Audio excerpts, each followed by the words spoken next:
नहमदुहु व नुसल्ली व नुसल्लिमु अला सय्यिदिना मौलाना मुहम्मदिन रसूलिहिन नबिय्यिल करीम।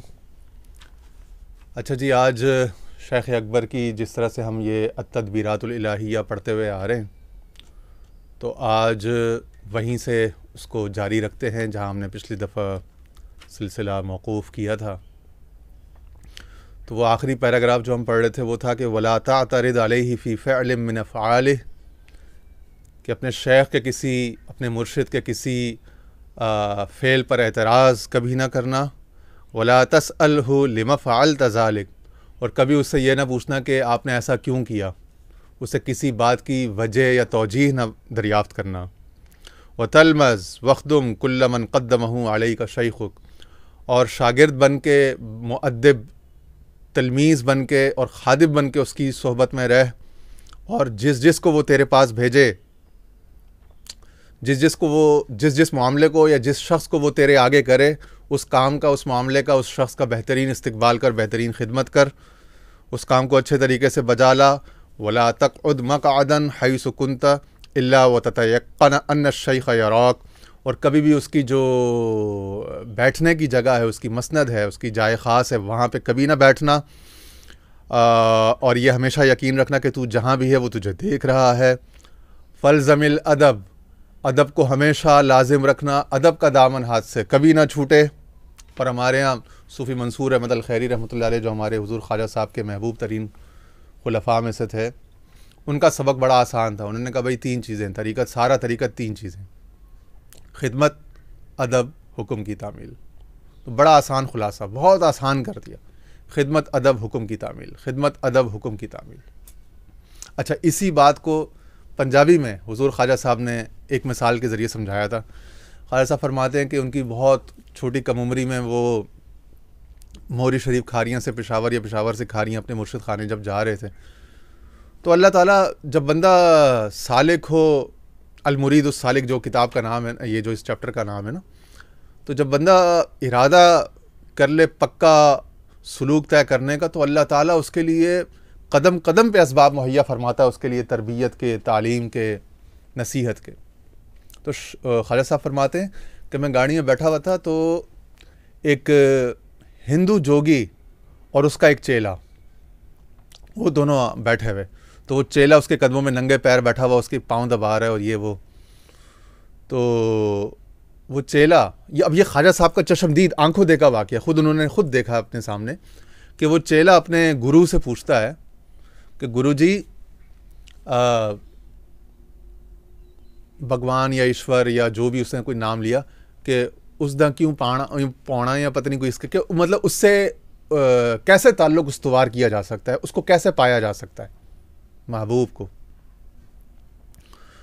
तो उसके शेख ने कहा, उसका जो गुरु था, ठीक है ना, साधु गुरु, उसका जो पीर जो भी था, तो उसने कहा कि तीनों ही चीज़ां ना, उसने कहा भाई तीन ही चीज़ें, तीन बातें, हथों दे, नीवा हो ते मिठा बोल। हथों दे का मतलब फिर पीर साहब ने फरमाया कि जो कुछ तुम्हारे पास है, टैलेंट है, हुनर है, फ़न है, या माली तौर पर या जहनी, अक़ली, फ़िक्री, इल्मी तौर पर, उसको पेश करो, खिदमत करो, पेश करो अपनी तरफ से, ऑफ़र करो, सर्व करो, सर्विस पेश करो, अपनी खिदमत पेश करो। हथों दे, नीवा हो, और उसके बाद फिर एहसान न जताओ। मिन्नत मने कि खिदमत सुल्तान हमें को नहीं, मिन्नत से ऊ शनास के बखिदमत बिदाश्ता। बादशाहों पर एहसान ना करो कि तुम बादशाहों की खिदमत कर रहे हो, बादशाह का एहसान मानो कि तेरे को अपनी खिदमत में कबूल किया, बर्दाश्त किया। तो उसके बाद नीवा हो जा, यानी आजिज़। ऐसा नहीं कि खिदमत करने के बाद मेरे तो इतने पैसे लग गए, मेरा तो इतना वक्त लग गया, मैंने तो इतनी खिदमत की, मुझे क्या मिला, या मुझे ये कब मिलेगा, या ऐसा कब होगा। नहीं, नीवा हो, उसके बाद आजिज़, नीवा हो जा, मुतवाज़े हो जा। हथों दे, नीवा हो, फ़ल्ज़मिल अदब, मिठा बोल, और जब बात कर तो अच्छी बात कर, हुस्न कौल, हुस्न कलाम, खूबसूरत कलाम, अच्छे अल्फाज का इस्तेमाल। तेरा मूड जैसा भी हो, हालात का प्रेशर, दबाव, मामलात जैसे भी हों, लेकिन जब तू अव्वल तो मुंह खोल नहीं, ये जाए अदब है, खामोशी सुनना है, और अगर वो कुछ पूछ ले या कोई बात कहनी हो तो सिर्फ उसका मूड अच्छा करने, उसके चेहरे पे मुस्कुराहट लाने, उसकी कैफियत, उसकी खुशी बहाल करने वाली कोई बात हो, कोई शेर खूबसूरत, कोई लतीफ़ बात, जो भी हो, मगर वो मिठ्ठा बोलने के ज़ुमरे में आती हो। वला तमशी अमामह फ़ी त्वरीक़िन इल्ला बिलैल, और कभी भी उसके साथ चलते हुए, उसकी हमराही में उसके आगे ना चल, उससे आगे कदम ना बढ़ा, मगर ये कि रात का वक्त हो। चूँकि उस ज़माने में रातों के वक्त में ये स्ट्रीट लाइट्स और ये इस तरह का निज़ाम तो नहीं होता था, तो मकसद ये कि शेख के साथ यानी आगे हो जाके अगर आगे से कोई वहशी दरिंदा आ जाए या कोई चोर डाकू, कोई रास्ते में कोई राहजन, तो तू आगे हो, या रास्ते में कोई खड्डा या वो, ठीक है ना, तो तू उससे महफूज कर सके, शेख की हिफाजत कर सके, तो शेख पे कोई गज़न ना आए, कोई आँच ना आए। तो रात के वक्त तू उसके आगे हो जा, और चूँकि रात को उसका साया नहीं होता, दिन में रोशनी में चूँकि उसका साया पड़ सकता है, उसके साए पे भी कदम ना आए तेरा, ठीक है ना। तो इस तरह से साइड पे या पीछे होके चल के उसके साए पे भी तेरा कदम ना आए, और हत्तल इम्कान पीछे चल। लेकिन अगर उसकी हिफाजत मकसूद हो तो फिर आगे भी हुआ जा सकता है, या उसका प्रोटोकॉल मकसूद हो तो वहाँ पे ये वेरी, चूँकि अब जदीद दुनिया में हम रहते हैं, वहाँ बाज़ औक़ात प्रोटोकॉल के लिए बंदे या गाड़ियाँ या कोई वो मोटराज या जो भी जिस आंटराज जो जिसे कहते हैं मोटरकेड, वो बाज़ औक़ात आगे होता है, और जो साहिब मुबारक होते हैं वो पीछे होते हैं। तो वो ये अब जदीद दौर की ये तहज़ीब और आदाब का ये अपने तकाज़े हैं, तो हालात और वक्त के हिसाब से, ठीक है ना। वरना बुनियादी तालीमात अपनी जगह रहेंगी कि पीछे रहो, साए पे कदम ना पड़े, आगे ना बढ़ो, इल्ला ये कि रात का वक्त हो, आगे इसलिए हो जाओ। जिस तरह हज़रत अबू बकर सिद्दीक़ रज़ियल्लाहु अन्हु जब हुज़ूर अलैहिस्सलाम के साथ हिजरत थी, तो आप कभी रास्ते में सहरा के में जा रहे थे, तो आप कभी आगे हो जाते, कभी पीछे। तो हुज़ूर ने पूछा कि क्या वजह है, कभी तो मुझसे आगे तो पीछे। उन्होंने अर्ज़ की, या रसूलल्लाह, बस कभी गुमान आता है कहीं ऐसा ना हो कोई दुश्मन आपका, कोई हासिद आपका आगे से आ गया, तो आगे आ जाता हूँ कि मैं ढाल बन जाऊँ, मेरा जिस्म इस्तेमाल हो जाए और आप पर कोई गज़न, कोई आँच ना आए।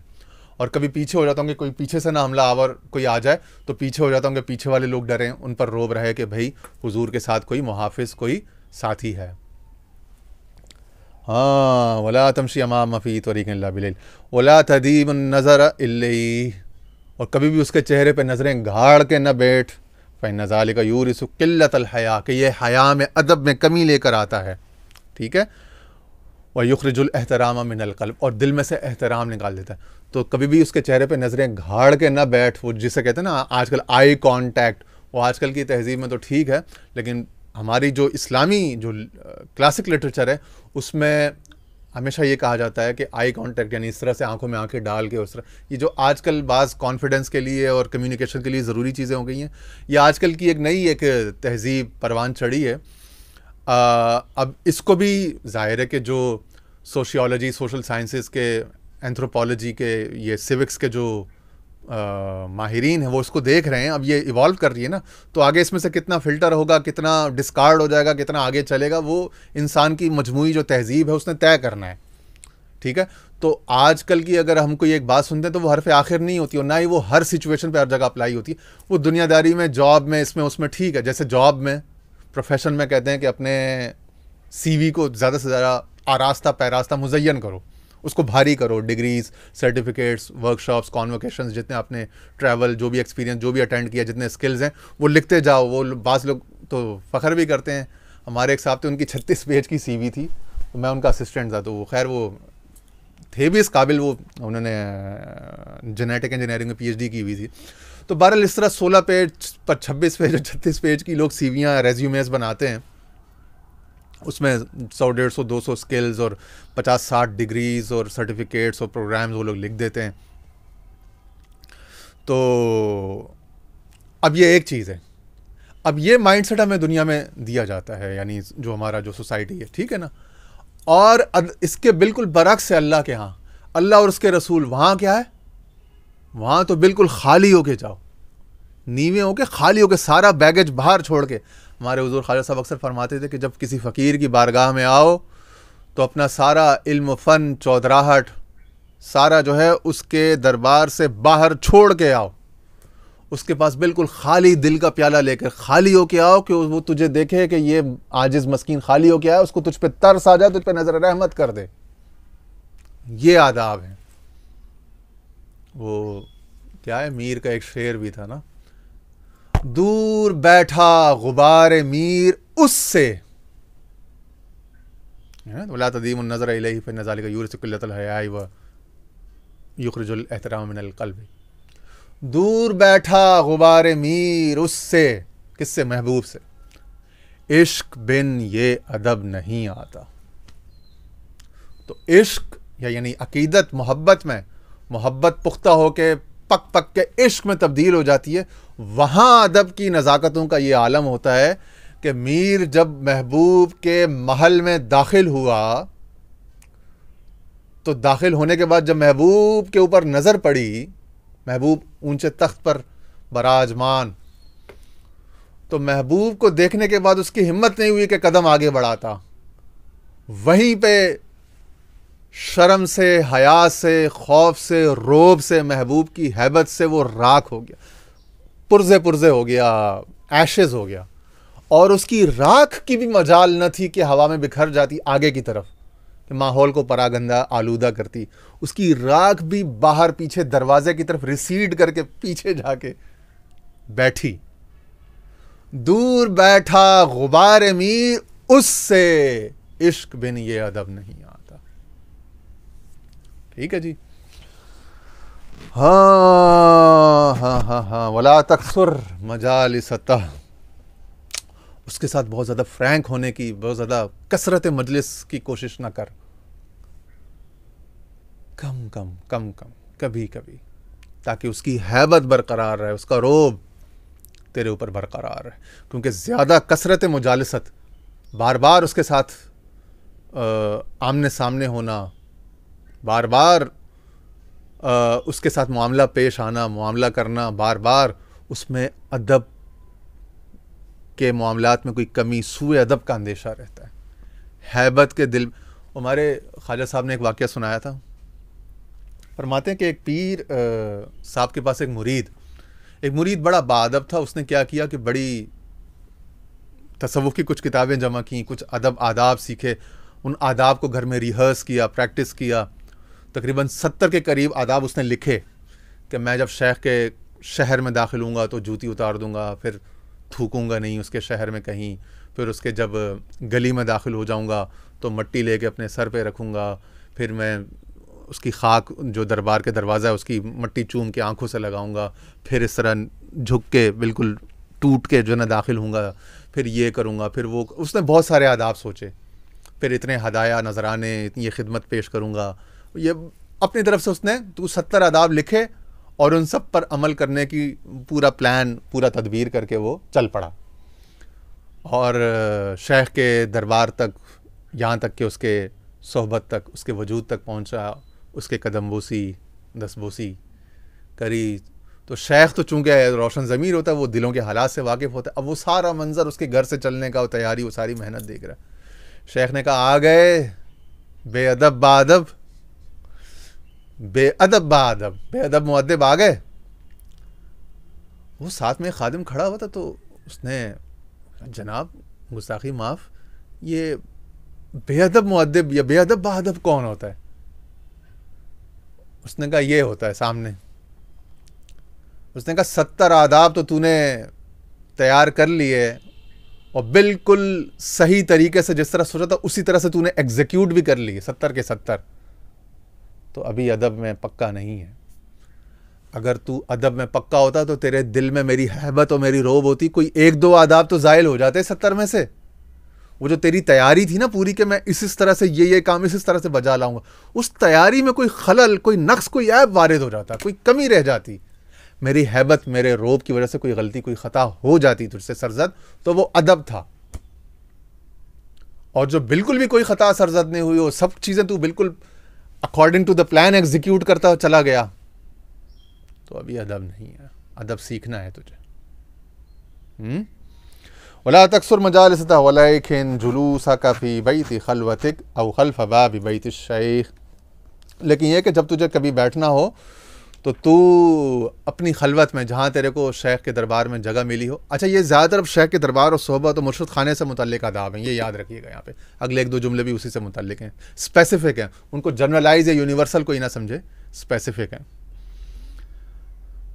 तो या तो तू अपने शेख के दरवाजे के सामने या पीछे उसके साथ में कहीं औट में बैठा कर, ठीक है, और या फिर अपनी खलवत में, लेकिन ऐसी जगह कि जहाँ से वो तेरे को हत्ता इज़ा अरादक हो जाए, कि जब वो तेरे को पुकारे, जब वो तेरे को चाहे तो तू फ़ौरन वो तुझे अपने पास पाए, तू फ़ौरन उसके पास हाजिर हो, वो तुझे अपने पास हाजिर पाए। वला तक़दिल अहदिन हाजतन वलौ खान अबाका हत्ता तुशाविर शैखक, और जो अपने शेख के दरबार में हो तो सुल्तान एक कहते हैं एक म्यान में दो तलवारें नहीं रहती।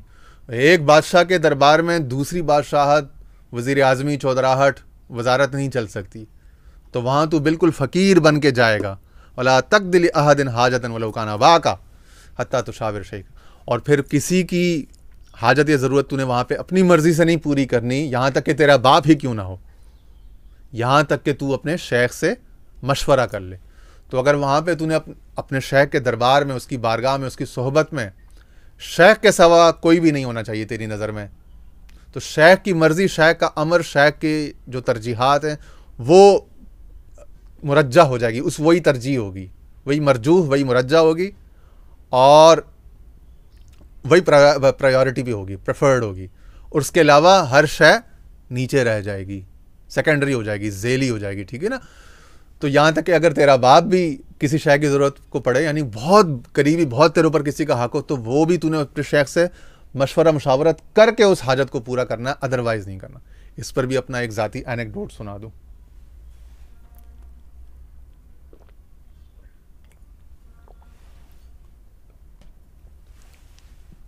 सन 2012 की बात है। मेरे छोटे भाइयों का कारोबार था बड़ा अच्छा उस ज़माने में। एक क्लोथिंग लाइन की, एक फैशन गारमेंट्स की एक शॉप थी। सर्दियों का मौसम आया, दिसंबर का महीना था। मैं दरबार में पिछले वहाँ 3-4 साल से मुसलसल 2009, 10, 11, 12 वहाँ आता जा रहा था, यानी 1 महीना, 2 महीना, 3 महीने क़याम रहता, फिर पीर साहब हुक्म फरमाते वापस आ जाता, फिर कभी उनकी फ़ोन से, उनकी इजाज़त से, कभी अपनी दिल में मस्ती आ गई तो फिर चले गए, फिर हफ़्ता 2 हफ़्ता, महीना 2 महीने वहाँ रुके, फिर आ गए, तो बैक एंड फोर्थ आना जाना लगा। तो इस दौरान मैंने देखा कि वहाँ पे कुछ खुद्दाम हैं जो बड़े अरसे से खिदमत कर रहे हैं, कुछ वहाँ करीबी लोकल लोग हैं, तो उनके यानी कि बड़े कुर्बानी के पैकर और बड़े सब्र करने वाले, बड़े शाकिर लोग।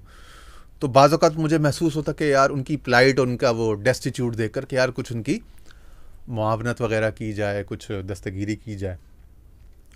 तो मैंने क्या किया कि मैंने अपने घर वालों को बताया।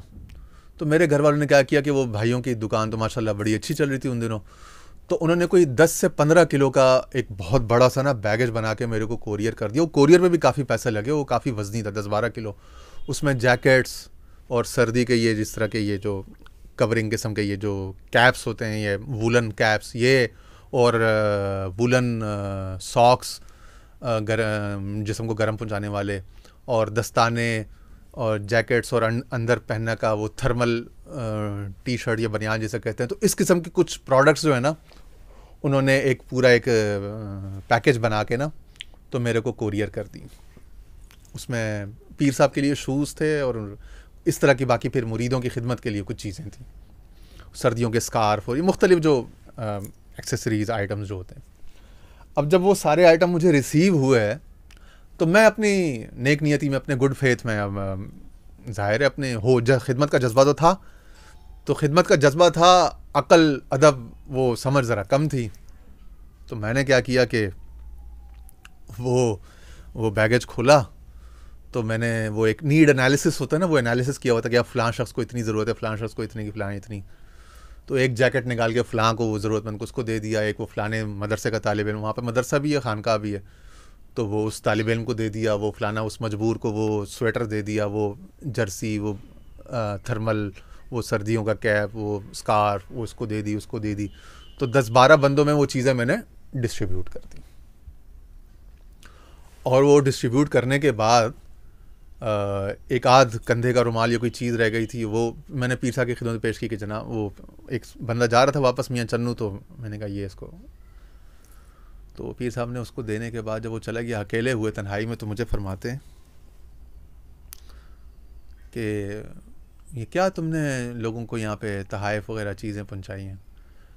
मैंने कहा जी जनाब, मैंने कहा बस वो, मैंने कहा आपके मुरीद, आपके बच्चे हैं तो मेरे लिए भी भाइयों की तरह हैं, तो मैंने अपने घर वालों को उनकी ज़रूरत बताई तो घर वालों ने वो, उनका काम अच्छा चल रहा है तो उन्होंने कुछ सपोर्ट भेज दी, तो मैंने वो चीज़ें डिस्ट्रीब्यूट कर दी। तो मुझे कहते हैं बेटा इस तरह नहीं होता। मुर्शिद खाने में जब कोई चीज़ आती है या कुछ भेजो या कुछ खिदमत भेजो तो वो मुर्शिद के हाथ में दो, उसके हाथ से लोगों तक पहुंचाया जाता है। मुर्शिद खाने में मतलब मुझे ये नहीं कहा कि वहाँ पे सखी ना बनो, वहाँ पे दयालु ना बनो, तुम इतने कोई बड़े बाप, कोई ऐसे तंजीम, कोई ऐसी बात नहीं करनी। मुर्शिद खाने में कुछ भी देना दिलाना, खिदमत हो, कुछ लोगों वो करना हो तो वो मुर्शिद के हाथों से वो करवाया जाता है। हम आपको अपने साथ सफ़र में मुर्शिद खाने में इसीलिए रखते हैं कि आप ये चीज़ें सीख लो।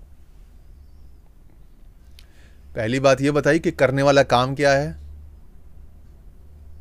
कि मुर्शिद खाने में जब आ गए तो मुर्शिद के हाथ से चीज़ें अब जाएंगी, मुर्शिद के हाथ में दो। सेंट्रलाइजेशन है कि वो मुर्शिद के हाथ पहुँचा दी, अब मुर्शिद खुद दे देगा। शेख खुद से वहाँ पे देनदारी, दयालुपन ना करो, सखावत ना करो। अपने घर में, अपने शहर में, अपने मोहल्ले में, अपने इलाके में, अपनी ज़ाती कैपेसिटी में, अपनी दुकान, अपने कारोबार में, अपने जॉब प्रोफेशन में जो मर्ज़ी करो। मैंने कहा ना स्पेसिफिक चीज़ है, स्पेसिफिक, ये कोई यूनिवर्सल उसूल नहीं है। अपनी ज़ाती हैसियत में, अपने ख़ानदान, अपने मामलात में, अपना कोई इदारा, कंपनी कोई तुम्हारी है, वहाँ जो मर्ज़ी करो। जब मुर्शिद खाने इस दर पे आ गए तो इस दर पे तुम फ़कीर बन के रहोगे, सखी बन के नहीं रह सकते। यहाँ एक ही सखी है। ये बात तौहीद के, तसव्वुफ़ के, आदाब के, तरीक़त के ख़िलाफ़ है कि वहाँ पे तुम देना दिलाना करो। इल्ला ये कि वो लंगर, वो कोई चीज़ पेश करनी, वो जो डेली रूटीन की चीज़ें वो अलग है, वो मुस्तस्ना है, वो भी मुस्तस्ना है। उसको भी कोई ये ना कर ले कि भाई वो कोई मेहमान आ गया उसको चाय नहीं, वो तो हुक्म है ना कि सबको चाय, सबको खाना पूछा जाए तो वो तो करना है। लेकिन ये जो देना दिलाना, सखावत, ये जो एक खुशी की स्पेंडिंग होती है, ये अगर आपने करनी है तो ये शेख के वाया, शेख के थ्रू होगी। एक बात। दूसरा उन्होंने कहा कि हम आपको सफ़र में या अपने साथ जो रखते हैं तो इसीलिए रखते हैं कि आप ये चीज़ें सीखो। तो आंखें, कान, दिमाग खुला रखो, सीखो। सीखना होता है मेरा, ठीक है ना। तो बहुत सी चीज़ें किताबों में नहीं होती हैं, सीखनी पड़ती हैं। अच्छा, मुझे उस वक्त तो नहीं पता था कि शेख अकबर ने ये बातें उनकी भी किताबें में लिखी हैं। तो मैं कई जगह पे हैरान होता था कि यार ख्वाजा साहब कोई बात मुझे कहते थे, बाद में मैं कोई किताब पढ़ता था अकाबिर औलिया सूफिया की, मुजद्दिद अल-फ़सानी की, मलफूज़ात शरीफ, हश्र बहिश्त और ये इस किस्म की चीज़ें, वहाँ पे मुझे वो हिकमत मिलती थी। तो मैं हैरान। और शेख अकबर के यहाँ या मौलाना रूम के यहाँ एक दफ़ा मुझे, बल्कि पिछले दिनों मैंने, अभी एक हफ़्ता भी नहीं हुआ इस बात को, मैंने एक हफ़्ता शायद हुआ होगा, तो किसी साहब ने मुझसे कुछ, मेरे ज़रिए से किसी तक कुछ मदद पहुँचाई। अब उन्होंने मुझे एक चीज़ देकर बीच में वास्ता वसीला बना दी, मुझे बीच में मुतसर्रिफ, मुझे उस चीज़ के वो अथॉरिटी दे दी कि आप ये चीज़ जो है अगले तक डिस्ट्रीब्यूट कर दो। अच्छा, अब अगले की मजबूरियाँ क्या है?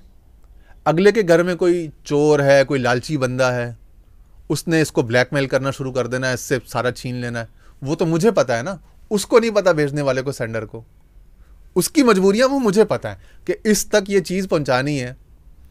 सपोज़ 2 तोले सोना है, सपोज़ 10,000 रुपये, 20,000 रुपये पहुँचाने, लेकिन वो 10,000 रुपये इस तक पहुँचाने हैं तो इस तरीके से पहुँचाने कि वो 10,000 रुपये का पूरा बेनिफिट उसको मिल भी जाए, ठीक है ना।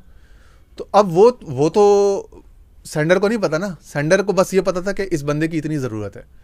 उस बंदे की ज़रूरत मैंने, अब वो मैं यहाँ का लोकल जो माइक्रो मैनेजमेंट है वो मैं जानता हूँ कि इस एंड पे, रिसीविंग एंड पे क्या मसाइल हैं। तो वो मैंने अपने तरीके से वो उसको, उसके सेक्शंस, पार्ट्स कर दिए, पोर्शंस, कि इस तरीके से पीरियोडिक आपको सप्लाईज़ मिलती जाएंगी। तो ये 3-4 सप्लाईज़ में आपको 10,000 या 20,000 रुपये, जो भी है, जो भी चीज़ है वो पहुँच जाएगी। तो मैंने फिर उस सेंडर को ये इंटीमेट कर दिया, इन्फॉर्म कर दिया कि भाई आपका पैकेज जो है मैंने अमानत पूरी महफूज, लेकिन अगले को मैं इस तरह से पोर्शंस में, क्योंकि मैंने कहा उनसे तो इल्म की, कुरान की बात भी, तो मैंने कहा चूँकि कुरान की आयत है कि वो जब बच्चे तुम्हारे, जब तक सन्ने बुलूगत को ना पहुँचे, यतीम, वो आयत, वो मैंने उसका रेफरेंस भी दिया, तो तब तक उनका जो माल वरासत का है वो अपने पास महफूज रखो अमानत के तौर पर, वो उनको ना दो जब तक वो जहनी, फिक्री और बुलूगत को ना पहुँचा। बुलूगत का मतलब उम्र में, सिन्ने बुलूगत, उम्र यानी जो बुलूगत है, और जहनी और फाइनेंशियली उनके अंदर वो फाइनेंशियल इंटेलिजेंस और वो फाइनेंशियल लिटरेसी और मैनेजमेंट उनके अंदर आ चुकी हो। ऐसा ना हो कि वो बलूगत को आपने देखा यार ये 16-17 साल का 18 इसकी मूछ निकल आई या इसको बलूगत के आसार नुमाया हो गए तो उसको मैं 10 करोड़ रुपए दे दूंगा, वो सारा जुए में उड़ा देगा या अयाशी में। तो कुरान ने उससे मना किया कि वो आपने 10 लाख 20 लाख 50 लाख अगर वो हैंडल करने के काबिल नहीं है, उसके अंदर बलूगत मैच्योरिटी नहीं है, फाइनेंशियल मैनेजमेंट फाइनेंशियल एजुकेशन उसको नहीं है, एक्सपीरियंस नहीं है, तो आपने उसको पार्ट्स में पोर्शंस में देना है जैसे जैसे वो मैच्योर उसको। हाँ अगर वो 18 साल में 40 साल जैसा वो रॉबर्ट कियोसाकी या बॉब प्रॉक्टर या कोई एल्विन टॉफलर जैसा दिमाग रखता है, कोई जिम रॉन जैसा, तो वो तो 10 अरब भी उसको दे दो तो अच्छा, क्योंकि सारा बिजनेस में लगेगा, इन्वेस्ट होगा, री इन्वेस्ट होगा, फाइनेंस में लगेगा, इदारों में लगेगा, सारा वो एक ट्रस्ट में लगेगा, ठीक है ना, वो सही सही जगहों पे लग जाएगा। या तो कोई इतना वेल मैनेज करने वाला बंदा हो, आरिफ हबीब, AKD, कोई इस किस्म के बड़े किसी को दे दो तो उनको तो करोड़ों अरबों भी दे दो, वो तो उनके तो बच्चे या उनके घरों में, चूंकि उनके यहाँ तो सबकॉन्शियसली बड़ी ट्रेंड लोग होते हैं, तो वो उनके आपको पता है मेमन लोग 16, 17, 18 साल की उम्र में फैक्ट्रियाँ संभाल लेते हैं, कारोबार मल्टीनेशनल संभाल के बैठे होते हैं, ठीक है, क्योंकि उनको बचपन से तरबियत ऐसी दी जाती है, तो वो लोग बड़े स्ट्रांग बड़े स्किल्ड लोग होते हैं। वो तो एक अलग बात है, यानी ये सिर्फ उम्र की मैच्योरिटी नहीं है, उसके लिए financial maturity, intellectual maturity, mental maturity चाहिए ना, तो वो अगर हो तो उसको पूरा दे दो। तो वो बात ये रिसीविंग एंड पे जो मसाइल हैं वो भी पता होने चाहिए आपको, उसका इदराक होना चाहिए, ठीक है। तो वहाँ मैंने ये कुरान की आयत कोट की और फिर मैंने ये बताया कि हमारे ख्वाजा साहब ने एक दफ़ा फरमाया था। अब मैं आपको बताऊँ मुरीदों को वसवसे भी आते हैं, मैं तो अपने ज़ाती सारे तजर्बात शेयर करता रहता हूँ ओपनली। हुआ यह कि ख्वाजा साहब ने मुझे कोई एक बात कही, ये वाक़या तो हो गया ना, मैंने बता दिया जैकेट्स डिस्ट्रीब्यूशन, इस पर उन्होंने मेरी तरबियत फरमा दी, रहनुमाई फरमा दी। इसके अलावा किसी और मौके पे कोई बात हो रही थी तो कोई सखावत, कोई देने दिलाने की बात आई, तो मुझे कहते हैं कि बंदा ज़िंदगी में जितना भी मालदार गनी हो, जितना भी सखी हो, देते वक्त एक रिस्ट्रेन का एक यानी कि कंट्रोल का उसके अंदर मादा होना चाहिए। अच्छा, हमारा कॉन्सेप्ट क्या था कि वली जो अल्लाह का वली जो वो सखी होता है, वो गनी होता है, बस देता रहता है, हैपहैज़र्डली देता रहता है। हमारे तो कमकली है ना, हमारा गुमान तो हम तो भाई हमने यही तो चीज़ें सीखने के लिए हम खालिद साहब के पास जाते थे, वरना हम तो किताबों से एक दो लफ्ज़ पढ़ के, तो किताबों से तो बंदे को मेंटल मैच्योरिटी या टफनेस नहीं आती उसके अंदर, वो जो एनर्जी और वाइब, वो जो शख्सियत की मैच्योरिटी है, पुख्तगी, वो नहीं आ सकती, वो सोहबत से बंदे से आती है। किताबों से उसको उसूल, रहनुमा उसूल मिल जाते हैं, लेकिन वो जो स्टेटमेंट्स या वन लाइनर्स या जो पैराग्राफ्स होते हैं, उससे बंदे को बड़ा टनल विजन, बड़ा मायोपिक विजन मिलता है। ये याद रखिएगा हमेशा, किताब से सीखना और बंदे से सीखना, साहिब किताब से सीखना, तुझे किताब से मुमकिन नहीं, फराक के तू किताब खां है मगर साहिब किताब नहीं, यानी तू वो बंदा नहीं अल्लाह का जिसके अंदर से किताबें निकलती हैं। वो जो इकबाल ने कहा था, सही कहा था। तो हमारा तो वो बन गया ना कि यार वली सखी होता है, तो वो बस वो बेहिसाब देता रहता है, वो देते ही रहता है, वो देता है, मगर किस वक्त देता है, कितना देता है, वो कंट्रोल, वो समझ उसके पास होती है। ये जो हज़रत यूसुफ अलैहिस्सलाम ने कुरान में, वो जो उनकी आयत है, उन्होंने कहा, जब उनसे बादशाह ने पूछा कि हम तो आपको कौन सी वो जिम्मेदारी ऑफ चॉइस दें, कौन सा पोर्टफोलियो, कौन सा महकमा दें, तो उन्होंने क्या कहा, इजअलनी अला खज़ाइनिल अर्ज़, कि मुझे जो वसाइल ज़मीन के जो ख़जाने हैं, ख़जानों की चाबियाँ हैं, वो मुझे, वो पोर्टफोलियो फाइनेंस का और मटीरियल मैनेजमेंट का वो दे दो, रिसोर्स मैनेजमेंट का। इन्हीं हफीज़ुन अली, मैं उसका बड़ा हिफाजत करने वाला और उसकी डिस्ट्रीब्यूशन और सप्लाई चेन मैनेजमेंट का सारा हुनर फ़न जानने वाला, कि उसको डिस्ट्रीब्यूट करना, एलोकेट करना, डेलीगेट करना, जिम्मेदारियाँ हों या अशिया हों, वसाइल हों, वो भी तो एक फ़न है ना। वो जिसको आता हो तो वो उसको दिया जा सकता है ना। तो कहते हैं मुझे उसका सारा वो फ़न मुझे आता है, मुझे मालूम है। और प्लस ये कि अमानतदारी, दियानत, खाली दियानतदारी भी नहीं, तरीका भी आना चाहिए, खाली तरीका भी नहीं, अमानतदारी भी होनी चाहिए, दोनों चीज़ें ज़रूरी हैं। इसी तरह आप शुएब अलैहिस्सलाम के और मूसा अलैहिस्सलाम के वाक़े में देखें तो वहाँ पे वो क्या कहते हैं, जब वो मूसा अलैहिस्सलाम को वो अपनी बेटियों का वो पेश करते हैं अपना रिश्ता, तो वो वहाँ पे भी यही बात है कि क़ुव्वत और क़वियुन और अलीम, इस तरह के अल्फाज हैं कि इल्म और क़ुव्वत, यानी कि उसके अंदर एग्जीक्यूट करने की ताकत भी हो, रोब भी हो उसकी शख्सियत में, उसकी बात मानने वाले लोग हों। तो वहाँ पे भी दो चीज़ें हैं वो, ठीक है ना, एज अ साइड रेफरेंस। तो यहाँ पे हज़रत यूसुफ़ अलैहिस्सलाम की बात भी हो गई कि उन्होंने कहा मैं पूरा उसका इल्म, नॉलेज, एक्सपीरियंस वो रखता हूँ। तो वो डिस्ट्रीब्यूट करने का जो मैकेनिज़्म है वो भी तो एक साइंस है या एक आर्ट है, वो भी तो मालूम होना चाहिए ना। तो वो ख्वाजा साहब ने बात की मुझे कि जितने भी मालदार हो जाओ, जितने भी सखी हो जाओ, मगर देने दिलाने से पहले, क्योंकि आपके हाथ से निकल गया तो फिर तो आगे अगर वो अगला आदमी मिस यूज़ करने वाला तो आप कुछ नहीं कर सकते, वो रिसोर्स ज़ाया हो गया। तो ज़ाया कुछ नहीं होना चाहिए, आपको पता होना चाहिए हर चीज़ अहल को पहुंचे, हर चीज़ बजा खर्च हो, बेजा खर्च ना हो, जगह पे लगे। अच्छा, ये बात उन्होंने की ना तो मेरे दिल में थोड़ा सा ना अब इंक़िबाज़ की सी कैफियत आई, थोड़ा सा ना मुझे अन मुर्शिदी, अन ख्वाजा लाइक लगा कि यार ये जो हमारे जहन में इमेज था ख्वाजा साहब का, सखावत और भाई ये लजपाल, और बार बार लजपाल परीत नु तोड़ देनी, तो ये पंजाबी शेर और ये उर्दू की जो विजडम था हमारे में, कन्वेंशनल विजडम ज़्यादातर आपको पता है वो बड़ा फॉल्टी होता है या बड़ा हाफ बेक्ड होता है। तो कन्वेंशनल विजडम को बहुत ज़्यादा सोहबतों से, एक्सपीरियंस से, लाइफ एक्सपीरियंस से, वक्त गुजरने के साथ साथ वो मेच्योर होता है। और कन्वेंशनल विजडम को भी कई जगहों पे उसको क्रॉस रेफरेंस, क्रॉस चेक किया जाता है कई सारी तहजीबों में वो कैसा चल रहा है, फिर जाके उसमें से आपके पास जो उसका जो मलाई है या खोया है वो आपके पास निकल के आता है। ठीक है ना, एसेंस कि उसमें से पुख्ता कितना है और वो कितना है, खाम कितना है। ठीक है ना। तो अब वो कन्वेंशनल विजडम क्या, अल्लाह का वली सखी होता है, भाई अल्लाह का बंदा सखी होता है, वो देने वाला।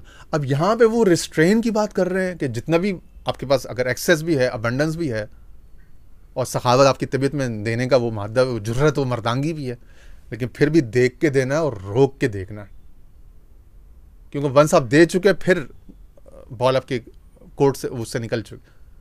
मुझे थोड़ा सा ना वो लगा कि यार ये हुजूर ख्वाजा साहब की तबीयत या मेरे जहन में जो उनका इमेज है उससे मुताबिकत नहीं रखती ये बात, ये इनका फरमान या कौल। थोड़ा सा मैं मुतशव्वश हुआ, थोड़ी सी तशवीश हुई। अब देखें आप, अल्लाह ताला का उसकी मदद, उसकी ख्वाजा साहब का तसर्रुफ कह लें या अल्लाह ताला की तरफ से उनकी मेरे जहन में उनके इमेज की बहाली और उनकी इज़्ज़त और उनके रोब की, उनके वक़ार की बहाली के लिए फ़ौरी तौर पे जो है ना, उस ज़माने में ना वो मसनवी की 6 जिल्दें, वो जो मौलाना नज़ीर अर्शी का तर्जमा है ना, वो मेरे हाथों अल्हम्दुलिल्लाह वो ख्वाजा साहब तक पहुंचा था। तो ख्वाजा साहब फरमा रहे थे कि 30 साल बाद ये किताब मुझ तक पहुंची। कह रहे 30 साल बाद मैंने 30 साल पहले मैंने कहीं शेखुपुरा में इसकी एक जिल्द किसी के पास देखी थी, उसके बाद से तलाश में वो नहीं मिल रहा। तो उस ज़माने में वो प्रिंट हो चुकी थी, तो मैंने वो हबीब अब्बासी को फ़ोन किया, अब्बासी को तो खाने वाले ने पहुँचा दी उनको, तो वो बड़े खुश हुए थे उन दिनों उर्स के दिनों में। तो फरमाते मुझे मसनवी से एक सफ़ा पढ़ो। उसी वक्त जो है ना, तो मैंने मसनवी उस वक्त टेबल पे रखी होती थी हर वक्त, तो अक्सर वो मुझे कहते थे सुबह शाम।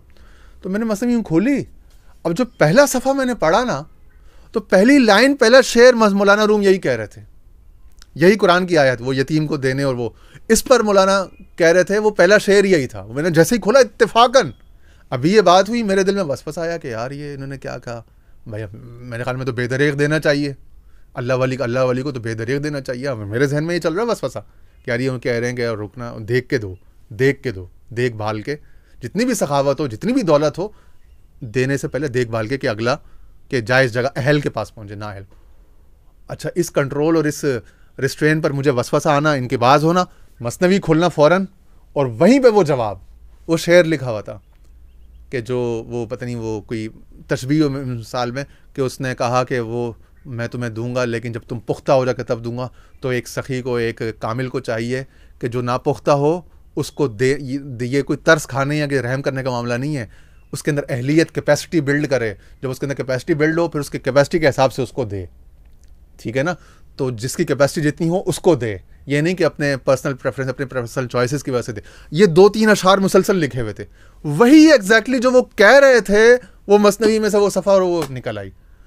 मैं यूं देखूं और हैरान हो, मैं खुशी और सरप्राइज मेरे चेहरे पे यूं, और मैंने उस दिन ख्वाजा साहब के चेहरे पे देखा कि एक मुस्कुराहट थी, जैसे ना जैसे वो एक खुशी, जैसे अल्लाह से कोई बंदा कोई जैसे बात कर रहा हो, जैसे कोई ना, जैसे अल्लाह मियाँ ने बराह रास्त कोई पैगाम रसानी कर दी और फ़ौरन से एक बात का जवाब दे दिया। तो उनके चेहरे पे मैंने एक वो शर्मसारी और एक खुशी, एक मिली जुली कैफियत उनके चेहरे पे मैंने देखी, अजीब सी मुस्कुराहट।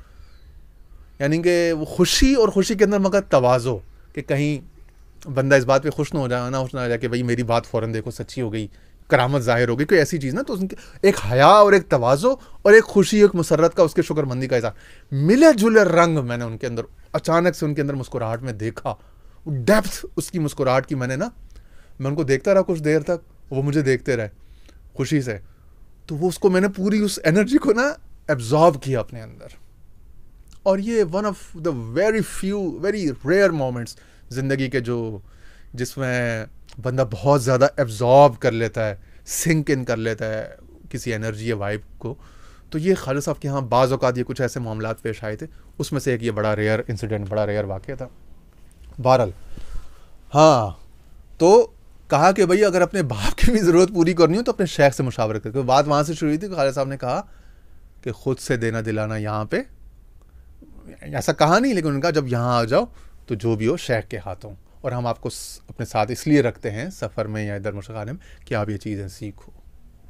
तो वो सीखो अमली तौर पर, और उसके बाद उसकी तस्दीक तायीद किताब से, शेख के बयान से आ रही। ये होता है इल्म, कि जैसा मैंने पिछली नशिस्त में कहा था ना कि इल्म वो है जो आपके ज़ाती मुशाहिदा है, आपका ज़ाती फेल है, वो इल्म है। उसकी तायीद तस्दीक किताब में बयान की सूरत में मिल जाए तो ये है सोने पे सुहागा। और ये हो गई इल्म की यानी इल्म का इस्तिशहाद हो गया, इल्म को तायीद मिल गई। तो अब ये मुताला या ये बयान जो है ये भी इल्म की कैटेगरी में आ जाएगा। अदरवाइज वो किताबी अक़वाल और वो हिकायतें हैं, रिवायतें हैं। ठीक है जी। वला तदखुल अलैहि मता मा दखलत अलैहि इल्ला क़ब्बलत यदहु व अतरकता। इसी तरह जब भी तू उसके दरबार में, उसके आस्थाने में दाखिल हो, उसकी हुजूरी में, तो तवाज़ो के साथ, आर्जी के साथ उसके हाथों का बोसा दे, उसके हाथों को चूम ले। ये बड़ा अदब की एक बड़ी खूबसूरत किस्म है, हाथ चूमना। क्योंकि इंसान अपने माँ बाप के भी या किसी के भी हाथ चूमने में थोड़ी सी उसके अंदर एक होती है, एक जब वो बड़ी उम्र को पहुंचता है और पैसा कमाने लगता है, या उसके पास कुछ डिग्रियां, कुछ हड्डियां मजबूत हो जाती हैं, कुछ दुनिया में ट्रैवल करके कुछ देख लेता है, कुछ पा लेता है, तो अब उसके लिए मुश्किल होता है। अब उसकी अना पे, उसकी नफ्स पे चोट पड़ती है। तो इसीलिए ये कि जब भी हो तो उसके हाथों को बोसा, इसमें नीवा हो वाली बात है, अदब है ये। और प्लस ये कि उसके जिस्म से वो जो लहरें हैं नूर की, वो जो एनर्जी है, वो बार बार, क्योंकि हमारे मुंह के ज़रिए खुराक और हमारे मुंह के ज़रिए रूहानियत, ये सब मुंह के ज़रिए ज़िक्र, मुंह के ज़रिए कौल फ़ेल, ये सब जो ना हमारे मुंह और ज़बान, इसी ज़रिए से ये हमारा इनपुट है कि हमारा पूरा जिस्म जो है ना, वो पूरी रूह, जिस्म, जहानत तश्कील पाती है, पूरी शख्सियत। तो वो शख्सियत में वो असर उसका, उसकी लहरें आती हैं उस बोसा के ज़रिए से। ठीक है ना। क्योंकि वो वासिफ साहब जो फरमाते हैं ना कि शेख अगर कामिल हो तो बग़ैर काल के भी तालीम कर देगा। वो बग़ैर काल के तालीम ये है, उसके जिस्म से मस होना, उसके हाथ को चूमना, उसके काम, उसका तकिया बिस्तर सीधा करना, उसके मामलात को सीधा रखना। ख्वाजा साहब खुद फरमाते हैं, कह रहे हैं जब मैं अपने शेख के यहाँ जाता था तो अगर ज़्यादा पैसे होते तो ज़्यादा, अगर ज़्यादा पैसे ना होते तो एक साबुन लेके मैं वहाँ गुस्ल खाने में रख देता कि संगी आके हाथ धोएंगे, पाँव धोएंगे तो काम चलेगा। तो इस तरह से कुछ ना कुछ, कि आस्थाने में कोई बल्ब टूटा हुआ है, कोई तार टूटी हुई है, उसको सीधा कर दिया, कोई प्लम्बिंग का काम है, कोई इलेक्ट्रिशियन का, कोई वायरिंग, कोई कारपेंट्री का, उसको सीधा करा। तो आस्थाने के मामलात को सीधा रखने, हत्तल इम्कान बेहतर रखने की कोशिश करना। ठीक है जी। वतहब्बब इलैहि बिइम्तिसाल अम्रिही व नह्यिही लक, और मोहब्बत से उसके हुक्म को, उसके अम्र नही को, यानी जिससे वो रोके, जिसको वो करने का हुक्म दे, उन तमाम मामलात को हुक्म मोहब्बत के साथ, ना कि बेजारी या ना कि बस एक रूटीन नहीं, मोहब्बत से, शौक़ से, एक्साइटमेंट के साथ, मोहब्बत से तमाम मामलात को बजाला। वकुन हाफिज़न शहीहन अला इर्दिही, और उसकी इज़्ज़त, उसकी नामूस के ऊपर बड़ा मजबूती के साथ, बड़ा सख्ती के साथ मुहाफ़िज़ रहे, उसका पासबान, नगहबान बन के रहे। तो आज इतनी बातें इस पर इक्तिफ़ा करते हैं। इंशाअल्लाह अगले लेक्चर में जो आगे मज़ीद अगले पैराग्राफ, अगले आदाब हैं, उनको आपके सामने इंशाअल्लाह पेश करेंगे। अल्लाह ताला हम सब का हामी नासिर हो। हुज़ूर ख्वाजा साहब के मज़ार पुरअनवार पर करोड़ों करोड़ रहमत बरकत नाज़िल फरमाए। हुज़ूर ख्वाजा साहब की खिदमात और उनका जो फैज़ है उसको उम्मत मुस्तफ़ा अलैहिस्सलातु वस्सलाम में आम से आम फरमाए। दीगर भी तमाम जो उम्मत मुस्लिमा के जितने भी मुखलिसीन खादिमीन हैं, अल्लाह ताला सब पर नज़र रहमत नज़र करम फरमाए। हुज़ूर अलैहिस्सलातु वस्सलाम की उम्मत में इल्म, अमल, नसीहत, तरबियत का जो फैज़ है उसको जारी सारी रखे। उम्मीद और तरज़ीक़ और ये तमाम मामलात को अल्लाह ताला दिन दुगनी रात चुगनी रूज़ अफ़ज़ू तरक्कियाँ अता फ़रमाए। वाखिर दावाना अनिल हम्दुलिल्लाहि रब्बिल आलमीन।